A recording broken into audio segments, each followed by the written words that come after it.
Perkins, what did you think about, the few chances that he got whenever he was in the game?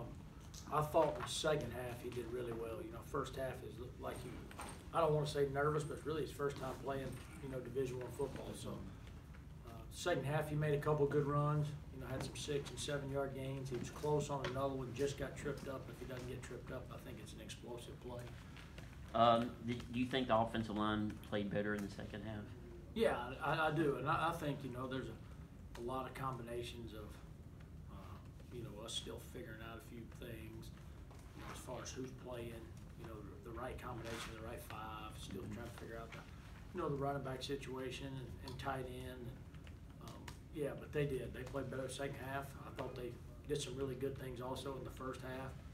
Just had some misfortunate situations that happened that really, the first series of the game, man, we're in great rhythm. We get a holding call.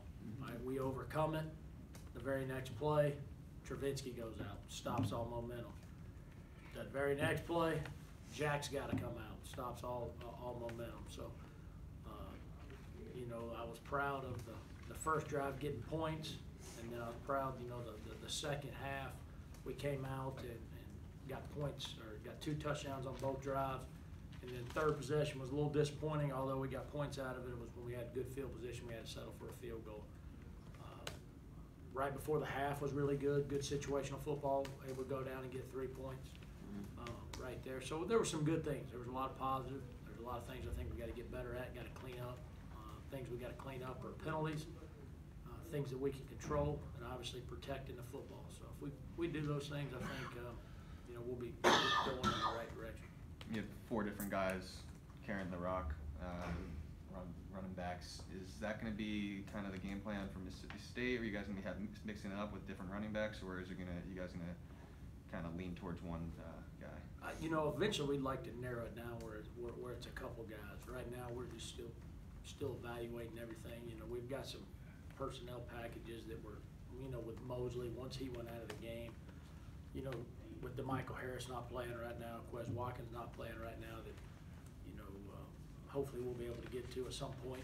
When those guys get back, we get deeper at other positions. And so right now we're still sorting through some of that. I think once we do, we'll be able to figure out a good rotation right there. D. Baker is a freshman. Were you promised? Did you like what you saw in the fall camp, and what did you see on Saturday? Fall camp, yeah, definitely. Saturday, he's a guy that you can see can be explosive. He's got to protect the football. He's got to know more than, right now he's just a ball carrier for us. He's got to be more than that. He's got to learn the protections and, things of that nature, catching the ball out of the backfield. Right now, that's kind of the part that with Mosley being out, he was the most complete back. Hopefully we'll get him back sooner than later. And, we just got to find that right mix of who can do what. Third down situations, Mosley was the guy. Jordan Kemp being his backup. So Kemp was forced into action right there. And on Jack's touchdown run, he stepped up, made a great block that sprung the run, So things like that go unnoticed, but he did a great job when his number was called. So Kemp is kind of the other third down guy? Or? The third and long, third and medium situation, he's been the guy. He understands protections really well. He also catch the ball out of the backfield. He can do all those things, really well. Runs good routes, stuff like that. So in that particular situation, we're looking for a guy that, number one, help pick up the blitz. You got to be able to pick up the blitz and third down. And number two, you got to be able to get out in routes, and he's pretty good at doing that stuff. He made a run, I think it was in the south end zone, where they called a holding foul on Tim. How do you, as a coach, because when you watch the replay, I didn't see it, they called it, but how do you as a coach, tell a player, look, maybe you didn't do anything wrong? How do you handle that with a player? Well, if they called it, it was wrong, so that's the way we look at it. The thing is, we'll just continue to coach the fundamentals of the play.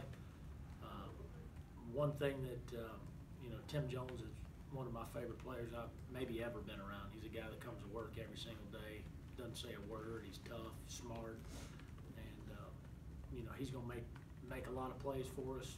He made a lot of plays the other night, and it was an unfortunate situation. The effort was there. We just got to continue to coach through the details and the fundamentals, and, that's what Monday Monday nights are for, is cleaning those things up, but, you know, effort's good. This Mississippi State defense, I think they've got fairly different personnel than they had a year ago. I mean, what are you expecting of those guys after looking at the Lafayette game? Well, I think that's the biggest thing, is you're looking at a lot of different personnel changes from a year ago. You still see the same structure, you know, with what they're doing, but, you know, they're young in some spots, you know, they have some guys out, you know, stuff like that. But we gotta just, you know, the biggest thing with us is us cleaning up the things that we can control, and that's where we're at right now in the season, is worrying about us, getting better at the details, you know, playing smarter. You know, that's what I'm looking for, is us playing smarter. I thought we had some penalties that, you know, we could control. So right now I'm really focused on us and getting better every single day. Jack? What did you think of Jack's, I'm sorry, what did you think of Jack's performance, particularly? You talked about on the blitz. I thought he did a really nice job getting rid of that ball and getting it out there.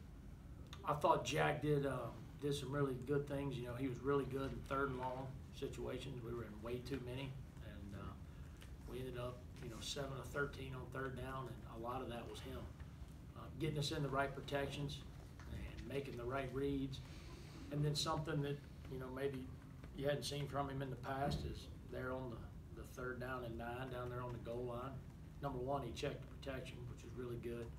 And then number 2, as soon as he saw a crease, he hit it and made a big play.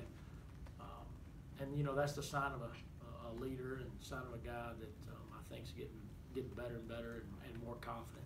You know, he took a shot early in the game.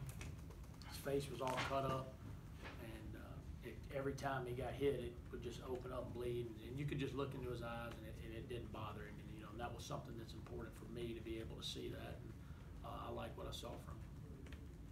And I know it was a nice night, but passing the ball, but it seemed like there were a few more where it could have been a really big night. Yeah, you know, that's part of cleaning up some of the things that we gotta clean up, and the things that we can control, you know, the penalties, drop balls, you know, stuff like that. I'm not one to talk a lot about drop balls, because you're gonna throw it, you're gonna drop it, but, you know, those are things that we can control. It wasn't anything that, you know, the defense did, and I think if we clean those things up, you know, moving forward, and as the season goes, you know, it's gonna be a process, but if we get those things cleaned up, you know, I think, you know, we got a chance to win a few games. Anything else? Coach, thank you. Appreciate it, guys.